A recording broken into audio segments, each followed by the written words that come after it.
Hello YouTubers and welcome to Novus Talks with me, your host Novus Gorbes. And I wanted to take some time to talk about Breath of the Wild 2 and where the direction with that game might be going. Since Hyrule Warriors Age of Calamity comes out on Friday, I decided, it would be good to sort of look at where Breath of the Wild 2 could be going with its ideas and things like that. What we're going to do in this video. There will be no spoilers for Age of Calamity. I do want to throw it out there right away. I have seen a lot of spoilers online, on YouTube, on Facebook, pretty much everywhere for Age of Calamity. We're not going to talk about that game in this video. I'm not going to reference anything that may or may not exist in that game. Just want to throw it out as a disclaimer.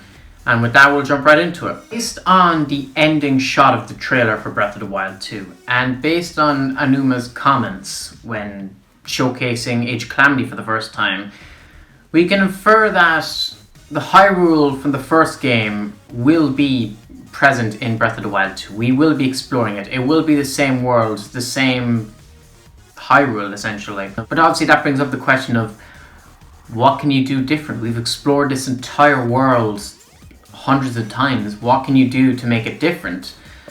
From the shot what we've seen from the trailer, obviously the shrines, the towers, and the divine beasts seem to be gone. This was even hinted at the end of the first Breath of the Wild when Zelda mentions the divine beast stopped working. So we can infer that for the most part, all of that Sheikah technology will be thrown out the window. The Sheikah slate seems to be gone as well. Maybe it's there and it just wasn't in the trailer, I don't know. I feel like towers would be the most likely thing to stay if they were going to keep something sort of as a way to mark the map and stuff, but I don't know, they might come up with a new system for that. So if all of that's being thrown out of the way, what are they going to add? Right off the bat, the most obvious thing they're going to add is cave systems. A whole massive underground cave system. The interior of Hyrule, it seems, will be hollow to an extent. And I feel like there's going to be this entire underworld down there. All the dungeons may be hidden underground. They might rise from the ground at some point. We don't really know for sure. But we know there will be dungeons. They will be Zonai themed and related. Simply because it's the logical step to take the sequel and make it more traditional, whereas the original game was more breaking the conventions. So you can expect probably anywhere between 4 to 8 dungeons, I bet.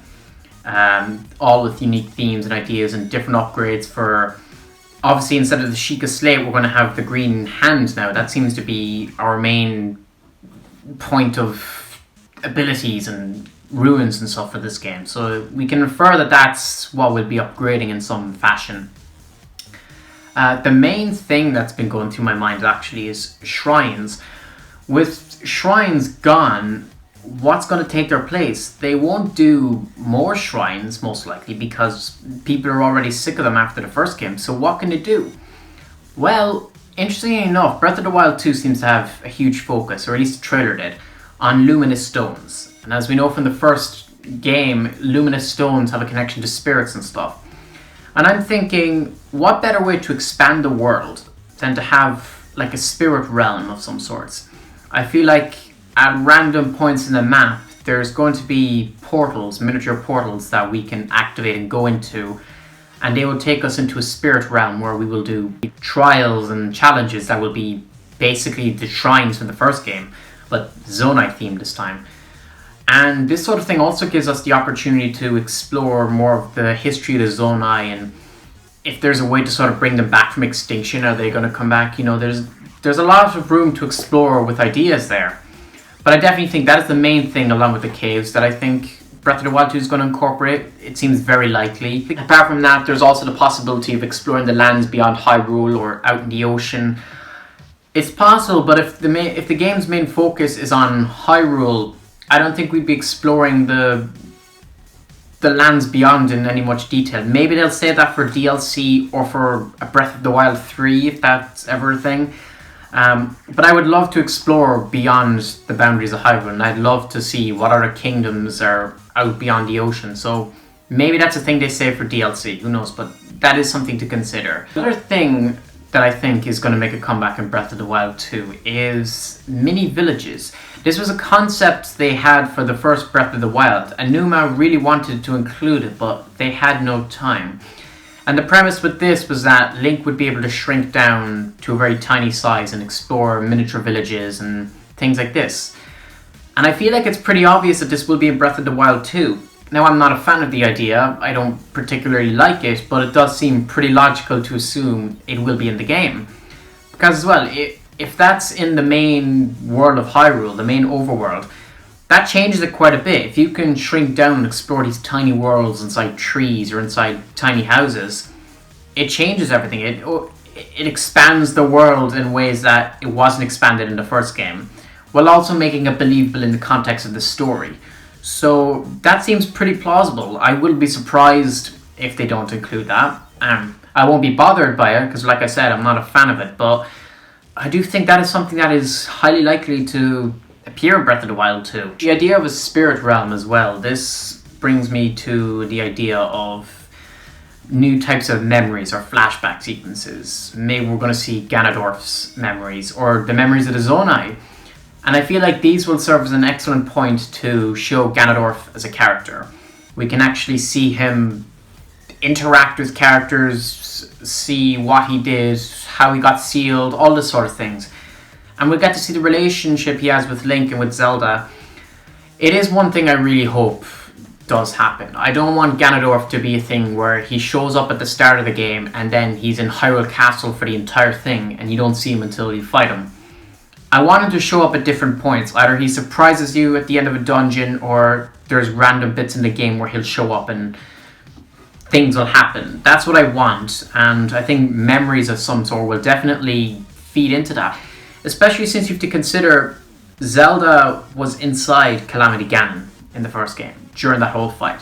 And she mentioned that Ganon had given up on reincarnation. So she's seen into his mind. She knows what's going on. This might also explain why they're looking for Ganondorf's corpse. Maybe she saw into Calamity Ganon's memories and she saw that Ganondorf was an actual thing and someone who existed, and the quest is to find him and put an end to this once and for all. And maybe the game will expand beyond that, give you new types of memories. Playing as Zelda, maybe? I don't know. People theorize that's a thing that'll happen. I really have no idea. I haven't seen anything to really indicate this, but it is possible, especially since she's playable in Age of Calamity, so who knows? That's highly possible as well. If these dungeons are actually in spirit worlds of some sort. Maybe they're not on the ground, or maybe some of them are and the others are scattered in different dimensions or whatever. That's another possible thing, and it serves to expand the world in different ways, in complete new sections that can exist in a believable way that doesn't contradict Breath of the Wild's Hyrule as we know it. But yeah, that is all my ideas and expectations for Breath of the Wild 2. Those are what I've been thinking about and what I think are highly likely for the game. But maybe I'm completely wrong. Maybe you have some ideas yourself that are completely different from mine. I want to hear what you have to say down in the comment section below. Do you agree with my ideas? Is there some you don't agree with? Do you think any of these are plausible? What are some of your own ideas? How do you think Breath of the Wild 2 is going to play out? All this sort of stuff. I want to hear everything you have to say down in the comment section below. And yeah, with that all said, thank you all for watching and please subscribe. Novus Corvus out.